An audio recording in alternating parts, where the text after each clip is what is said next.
అండి 19లో చూడండి మేము 400 మెజార్టీతో గెలుస్తున్నామని చెప్పారు. 400 కాదు 300కు దాటడానికి కూడా మహా కష్టంగా ఉన్నది. ఇప్పుడే నేను వినేష్ పోగట్ 2128 ఓట్లతో వెనుకంజలో ఉంది.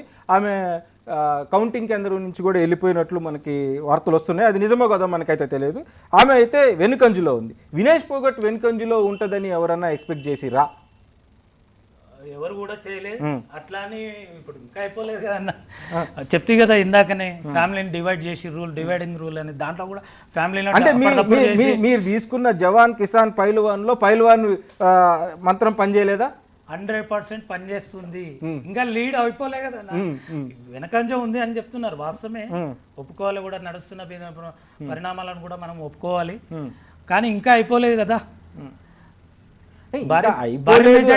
మేము ఎక్స్పెక్ట్ చేసింది భారీ మెజారిటీ వస్తుందని ఎక్స్పెక్ట్ చేశారు. ఆమెకి మంత్రి పదవిలో స్థానం కూడా కన్ఫర్మ్ అయిందని చెప్పి ప్రచారం చేశారు. 100% భారీ మెజార్టీ అనుకున్నాము. కాకపోతే 100% అంటే మీరు ముఖ్యమంత్రి ఎవరు అనే మాట్లాడుకుంటున్న దశ నుంచి, ఎవరు ముఖ్యమంత్రి అని మాట్లాడుకుంటున్న దశ, ఎవరు క్యాబినెట్ మంత్రులు అని మాట్లాడుకుంటున్న దశ నుంచి 36 అంటే డ్రాస్టికల్గా మీ గ్రాఫ్ పడిపోవడానికి ఏదో ఒక బలమైన కారణం ఉండాలి. అదే అన్న చెప్తున్నా కదా, అప్పటి నుంచి కూడా ఎస్సీ వర్గీకరణ బలమైన వర్గం, బలమైన నినాదము హర్యానాలో తీసుకెళ్ళిండ్రు. ఎస్సీ వర్గీకరణ చేస్తున్నామని ఇక్కడ ఉన్న మందకృష్ణ మాదిగ గారు కూడా అక్కడికి వెళ్ళి మేము ఎస్సీలకు రిజర్వేషన్ ఇచ్చిందని బలంగా తీసుకెళ్ళగలిగినరు. అది కూడా ఇంపాక్ట్ ఉండొచ్చు అని నేను చెప్పగలుగుతున్నా. ఒకసారి మనం ఉపేందర్ గారితో మాట్లాడే ప్రయత్నం చేద్దాం. ఉపేందర్ గారు, ఇప్పుడు వరకు ఉన్న అప్డేట్స్ మనం ఒక్కసారి చూసినప్పుడు, రెండు రాష్ట్రాల అప్డేట్స్ మనం ఒక్కసారి ప్రజలకు కూడా చెప్పే ప్రయత్నం చేద్దాం. జమ్మూ అండ్ కాశ్మీర్ 90 సీట్లలో ఎన్సీ అండ్ కాంగ్రెస్ కలిపి నేషనల్ కాన్ఫరెన్స్ కాంగ్రెస్ పార్టీ కలిపి 48 సీట్ల ఆధిక్యంలో ఉంది. పీడీపీ 4 సీట్ల ఆధిక్యంలో ఉంది.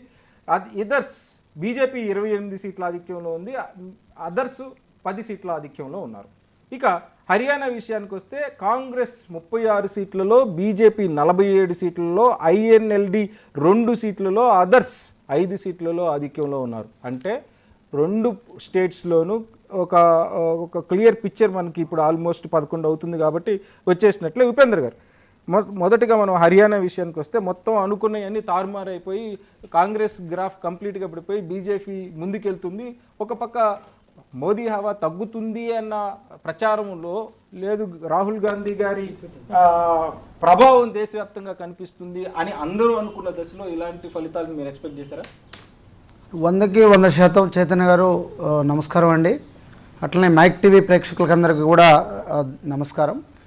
ఈరోజు హర్యానా అండ్ జమ్మూ కాశ్మీర్ రిజల్ట్ వస్తున్నటువంటి నేపథ్యంలో, రిజల్ట్ ఇంకొద్ది సమయం తర్వాత తేటతెల్లమవుతున్నటువంటి నేపథ్యంలో కొన్ని విషయాలు మనం పరిగణలోకి తీసుకుంటే, ఒకటి, బీజేపీ వాస్తవికత రోజు రోజుకి బయటపడుతున్నటువంటి పరిస్థితి కొనసాగుతుంది.